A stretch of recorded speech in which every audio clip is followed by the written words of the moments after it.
पर्दा तपाईकै हकमा कुरा गर्नुपर्दा तपाईले स्वदेशी धर्म संस्कृतिलाई त्यागेर विदेशीतिर चाहिँ ढल्किनुपर्ने कारण चाहिँ के थियो? संस्कृति भने के हो मलाई अलिकति बताउनु न। धर्म संस्कृति जुन चाहिँ संस्कृतिले गर्दाखेरि देश पुरा विश्व नै परिवर्तन। सुन्नुहोस्, अब संस्कृतिको कुरामा अलिकति आएँ। राम्रो क्वेसन गर्नु। संस्कृति भने समय चाहिँ परिवर्तनशील छ, मान्छे परिवर्तन चाहन्छ। हिजो हजुरको बाले दौरा सुरुवाल लाउनुहुन्थ्यो होला, अहिले यो टाई कहाँको संस्कृति हो? हजुरले चाहिँ यो कोट कहाँको संस्कृति हो? आज किन यो टाईको संस्कृति थाहा छ तपाईँलाई? यो टाई कसरी सुरु भएको इतिहास थाहा छ तपाईँलाई? अहिले संस्कृति जोगाउने भनेर ढुङ्गे धारालाई मान्छेले जोगाएर राखेको छ। अहिले तपाईँको चाहिँ अहिले घर घरमा चाहिँ तपाईँको पाइप त पहिला थिएन नि त। पाइप त हाम्रो संस्कृति होइन। धाराको टुटो हाम्रो संस्कृति होइन हो। खरले छाएको घरमा बस्थ्यौँ हामी, अहिले जस्ता हाम्रो संस्कृति होइन। सिमेन्टको पिलर हाम्रो संस्कृति होइन भनेपछि समय परिवर्तनशील छ, मान्छे परिवर्तन चाहन्छ।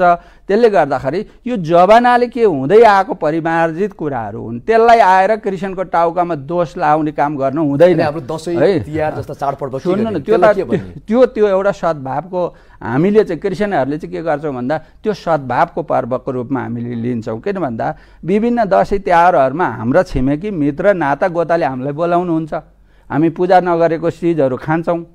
हाम्रो क्रिसमसमा पनि हामी सबैलाई हामी बोलाउँछौँ। त्यसले गर्दाखेरि यसलाई चाहिँ हामीले कसरी बुझ्नुपर्छ भन्दा यसलाई सद्भावको रूपले बुझ्नुपर्छ। संस्कृति भने चाहिँ के हो भन्दाखेरि अहिले त्यो समय परिवर्तनसँगै त्यो कुरा जोडिएर आउँछ। त्यसले गर्दाखेरि संस्कृतिलाई दोष लाउनु हुँदैन। जस्तो पहिला मलाई गाउँमा याद छ, एउटा इन्डियाको दाजुभाइ आउँथे अनि चक्की चाहिँ एउटै कुरो, औषधिको गोलो चाहिँ एउटै हुन्थ्यो। उहाँले के भन्नुहुन्थ्यो भन्दा गानो गोला वागक लागेको, रिङ्गाटो लागेको, टाउको दुखेको, पिनास भएको, सुके नाश भएको सबै कुरो ठिक चट हुन्छ, पटटट डम्बरू बजाउँथे क्या। औषधि चाहिँ एउटै, तर चाहिँ त्यो रोगहरू चाहिँ सबै कुरो त्यही एउटा औषधिले चाहिँ निको हुन्छ भन्दै टोलमा डम्बरू पटट बजाउँदै हिँड्थे। अहिले नि के भएको छ भन्दाखेरि जे दोष लाए पनि क्रिस्चियनको टाउकामा हालिदिने क्या।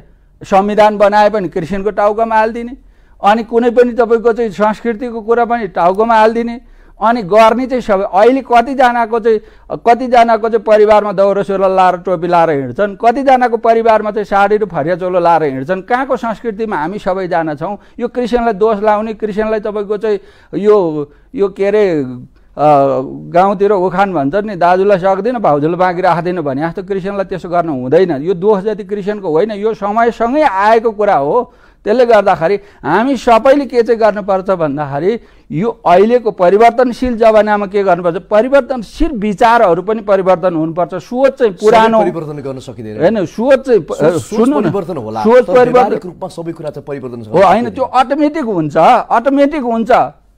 यो सबै संस्कृतिहरू के हो भन्दा हामीले नचाहँदै पनि हुन्छ।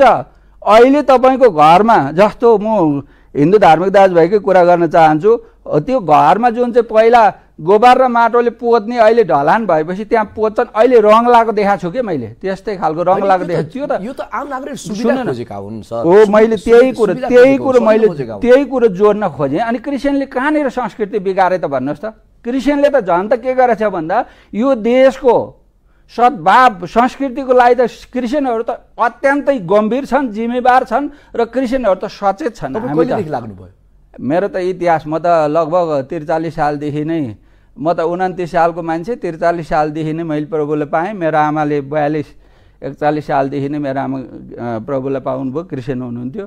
अनि हाम्रो त एउटा इतिहासै भइसक्यो। तपाईँ पास्टर? म पास्टर पनि। र अर्को कुरा के, म क्रिस्चियन किन भएँ भन्दाखेरि पहिला म एकदमै क्रिस्चियन विरोधी थिएँ। म एकदमै क्रिस्चियन विरोधी मान्छे थिएँ। यो चाहिँ तपाईँले अहिले भने जस्तै म विदेशीहरूको धर्म नि भन्थेँ। अनि मैले त गाउँमा क्रिस्चियनहरू आउँदाखेरि लखेटेको छु। तपाईँले त अझ अहिले क्वेसन मात्रै गरिरहनु भएको छ।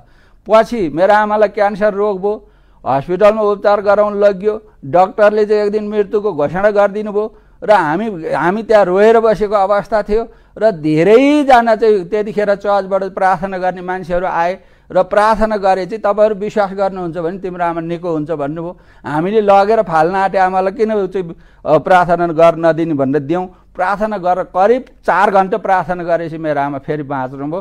त्यो कुरो देखेपछि मैले बाइबल पढ्न थालेँ। त्यहाँ चाहिँ मैले जीवन पाएँ, त्यहाँ चाहिँ मुक्तिको कुरा पाएँ, त्यहाँ ज्योतिको कुरा पाएँ, त्यहाँ उद्धारको कुरा पाएँ। त्यसपछि म तपाईँको निरन्तर मेरो पूर्ण जीवन म यो समुदायको स्वाभिमान र अधिकारको लागि र बाइबल धर्म प्रचार गर्नको लागि नै म लागेको छु। त्यसले गर्दाखेरि हामीले प्रष्ट रूपले के बुझ्नुपर्छ भन्दाखेरि मानिसलाई नियन्त्रण गर्छु भनेर हुँदैन। किन भन्नुभयो निकै मार्मिक यो स्टोरी पनि सुनाउनु भयो। तर अहिलेको बेलामा मानिसले अब मेडिकल एउटा फिल्डमा छ, धर्म एउटा फिल्डमा छ। तपाईँले आस्था राख्नुभयो, यो त वैज्ञानिक चुनौती नै भयो नि, होइन र? अब वैज्ञानिक चुनौती म यहाँनिर भन्छु, संसारमा तपाईँलाई आज अर्को कुरा महत्त्वपूर्ण तपाईँले थाहा पाइराख्नुहोस् र टेलिभिजन हेरिरहनु भएका सम्पूर्ण मेरो दाजुभाइ दिदीबहिनीलाई म के भन्न चाहन्छु भन्दाखेरि मृत्यु र जन्म चाहिँ यीशु ख्रिस्टमा मात्रै अधिकार निहित छ। आज संसारमा कुनै पनि हस्पिटलले मान्छे मरेको मान्छे जिउँदो पार्यो भन्ने थाहा छ? छैन। हस्पिटलले भने चाहिँ सहजीकरण गरिदिने हो क्या, सहजीकरण गरिदिने हो। बच्चाको गर्भ चाहिँ परमेश्वरले नै गर्भ धारण गरिदिनुहुन्छ।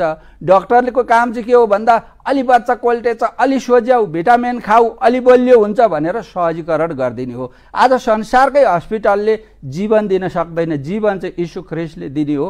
त्यसले गर्दाखेरि हस्पिटलको काम चाहिँ एउटा केयरको काम, एउटा सहजीकरणको काम, यसो पट्टी लगाइदिने, बाँडिदिने, औषधि खाने, दुहे काम गर्ने। मेडिकललाई धर्मसँग तुलना गर्न मिल्दैन। मेडिकल एउटा पाटो छ, धर्म एउटा पाटो छ। जस्तो तपाईँहरूले प्रभु र यसुले यो जुन कृपाले आज यस्तो भयो भन्नुहुन्छ भने हामी हिन्दूको नाताले चाहिँ हामीले के भन्छौँ? भगवानको कृपाले भन्छौँ। फरक यति नै हो, होइन? तर तपाईँले भनेअनुसार अहिलेको उसमा चाहिँ अब नेपालमा अब सबै ठाउँमा चर्च मात्रै बनाइदिने भन्नु खोज्नुभयो, के भन्नुभयो?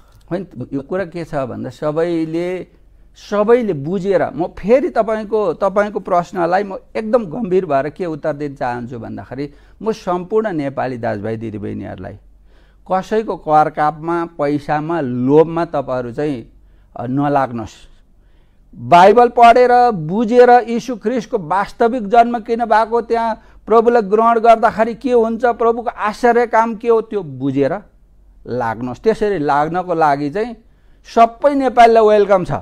त्यहाँ कसैलाई बुझेर लाग्नुहोस्, सबैलाई वेलकम छ। क्रिस्चियनमा लागेकाहरूले प्रशस्त पैसा कमाउँछ भन्छन्। यो महत्त्वपूर्ण कुरा गर्नुभयो। म तपाईँलाई मेरै गाउँको दाजुभाइहरू 2 जना यहाँ पेप्सी कोलामा हुनुहुन्छ। एउटा दाइ चाहिँ क्रिस्चियन हुनुभयो, भाइ चाहिँ तपाईँको चाहिँ हुनु भएन। अनि दाइ क्रिस्चियन भएपछि उनीहरू सँगै 2 भाइ चाहिँ बालुवा चालेर बस्नुहुन्छ। त्यहाँ दाइले के गर्न थाल्नुभयो? झाँडक्सी खान छोड्नुभयो, चुरट खान छोड्नुभयो, रोग लाग्न छोड्यो, मेडिकललाई दिने औषधि खाने पैसा बच्यो, अनि रक्सी खाएर भट्टीमा तिर्ने पैसा बच्यो। भाइले के गर्यो भन्दाखेरि चाहिँ खुरु लाँदै भट्टीमा बुझाउँदै तपाईँको चाहिँ चुरट खायो, रोग लाग्न थाल्यो, बिरामी पनि भयो। अनि सँगैमा त्यहाँनिर छिमेकीले के तुलना गर्न थाले भन्दा दाइ चाहिँ क्रिस्चियन भयो, हेर सुकिलो लुगा लाएर हिँड्छ, घर पनि बनायो, अनि चाहिँ ऊ चाहिँ हट्टाकट्टा पनि छ। भाइ चाहिँ अब चाहिँ ऊ गरेर यसरी चाहिँ गरिबको गरिबै छ, छाब्रोमै छ, अहिले लुगा फेर्न नि सकेका छैन भन्छन्। यो चाहिँ के हो भन्दा यीशु ख्रिस्टलाई पाउनेहरूले चाहिँ उसका सोच विचारहरू परिवर्तन गर्छन्। ऊ प्रगतिशील हुन्छ, ऊ सचेत हुन्छ र उसले चाहिँ के गर्छ भन्दाखेरि तपाईँको जोगाउँछ। र विज्ञापन आउँछ नि, बत्ती के अरे बचाउनु पनि उत्पादन गर्नु जस्तै हो भन्दाखेरि कतै एनजिओ आइएनजिओबाट डलरको खेती भएर कोही कसैले 1-2 त्यो छिटपुट कसैले यस्ता खालका काम गरे होला। तर तपाईँको त्यो गर्ने पनि त्यो उसले राज्यको नीति नियम लिएर गरे होला, त्यो दोस्रो कुरा हो। तर वास्तविक ख्रिस्टमा जिउनेहरू र यीशु ख्रिस्टलाई विश्वास गर्नेहरूको जीवन चाहिँ आफै बाइबलमा प्रष्ट रूपले भनेको छ, मलाई पछ्याउनेहरू ज्योतिमा हिँडडुल गर्न पर्ने छैन, के अरे अन्धकारमा हिँडडुल गर्न पर्ने छैन, ज्योतिमा हिँड्नेछन् भनेको छ। त्यसले गर्दाखेरि अनि तपाईँले भनेको कुरा के हो भन्दा समाजले देख्दाखेरि चाहिँ ऊ के हुन्छ भन्दा धनी जस्तो देखिन्छ।